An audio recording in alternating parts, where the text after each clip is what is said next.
Assalamualaikum dan salam sejahtera semua. Berjumpa lagi kita di channel saya, Autism dan juga Ceritaku. Okey, di belakang ni ada Azim. Kita tunggu isteri saya ni tengah cuci kain di Dopi. So, saya ingin berkongsi satu perkara. Benda ni mungkin ramai sudah yang tahu, tetapi mungkin lebih ramai lagi yang belum tahulah. Iaitu kalau kita gunakan kad ATM, tapi benda ni berlaku apabila kita gunakan kad kita tu di bank yang lain. Masalah yang berlaku apabila kita buat transaksi keluarkan duit, tetapi duit tak keluar, baki pula kurang. Jadi apa yang perlu kita lakukan sekiranya benda tu berlaku? Kalau waktu kerja, iaitu waktu tu bank buka, itu tiada masalah lah. Kita boleh pergi ke bank tu dan buat aduan. Tetapi sekiranya berlaku pada hari Sabtu atau Ahad, so kita mungkin panik, macam mana membuat aduan kan? Okey, cara yang pertama sekali, jangan panik. Kalau kita keluarkan duit di mesin ATM tu tapi duit tidak keluar, pertama yang kita mesti lakukan, dan basic ni mesti kita lakukan, setiap kali buat transaksi di mesin ATM, resit perlu kita pegang. Resit tu perlu kita pegang. Tapi sekiranya resit juga tidak ada dan transaksi tu berlaku, kita masukkan kad, tekan nombor PIN, keluarkan duit, duit tidak keluar tapi baki berkurang. Pertama sekali yang perlu kita lakukan ialah kita kena telefon call center, iaitu di belakang kad kita tu, di belakang kad ATM masing-masing mempunyai nombor call center, itu pusat servis untuk pelanggan lah. Call mereka dan mereka akan guide kita, akan pandukan kita dengan cara mereka akan tanya bila transaksi itu berlaku. So, bagi pengguna kad ATM ni perlu ingat masa tersebut.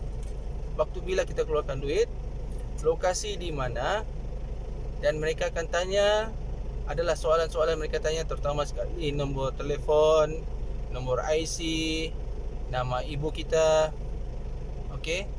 Jadi, dan akhir sekali mereka nak tanya berapa baki yang tinggal. So, apabila kita lakukan transaksi keluarkan duit di mesin ATM tersebut, kita mesti cek semula, walaupun duit kita memang kurang, kita pastikan berapa jumlah yang tinggal. Pasal pusat panggilan itu akan tanya berapa baki kita yang tinggal. So, itu untuk memastikan betul keadaan kita atau tidak, dan adakah kita orang yang sebenar yang melakukan transaksi tersebut. Tetapi yang di sini saya ingin maklumkan, kalau berlaku pengeluaran mesin ATM asal dan di mesin ATM yang luar, maksudnya bank lain, transaksi untuk kembalikan duit itu mungkin ambil masa yang panjang, dalam 14 hari ya. Tapi kalau dia berlaku di mesin ATM asal, maksudnya di mesin ATM yang memang tempat bank kita sendiri, mungkin dia lebih cepat.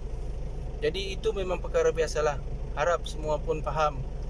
Benda ni pun pernah berlaku pada saya dan saya pun memang akulah pasal itu prosedur bank.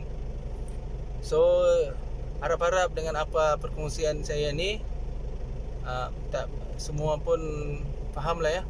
Jadi kalau kita mau keluarkan duit kita di mesin ATM yang luar, mesin ATM lain, pastikan kita buat pertanyaan baki dahulu. Sekiranya dia boleh ada nampak kita punya baki di tersebut, barulah kita cuba keluarkan duit. Sebenarnya benda ni jarang berlaku lah, tapi kalau dia berlaku pun kemungkinan atas masalah sistem lah, iaitu maps kan, antara bank dan bank. Dan sambil kita tahu. Okey, akhir sekali kalau transaksi itu sudah kita buat aduan, pihak pusat panggilan tu akan bagi kita kod aduan dalam 6 digit. So, dia akan suruh kita salin. So, kita prepare lah. Mungkin kita boleh tulis di kertas ataupun kita save di handphone. Tujuannya apabila benda ni sudah kita buat aduan tapi duit belum lagi masuk, kita boleh call semula lah pusat center tu, pusat aduan tu, dan dia akan tanya nombor kod aduan. So, kita boleh bagi tahu dia lah. So, sekali lagi saya ingin bagi tahu, jangan panik kalau benda ni berlaku. Cuma dia akan ambil masa yang lama sikit lah kalau maps. So, harap perkongsian ni sekiranya bermanfaat pada kamu semua, pada kawan-kawan semua, bolehlah share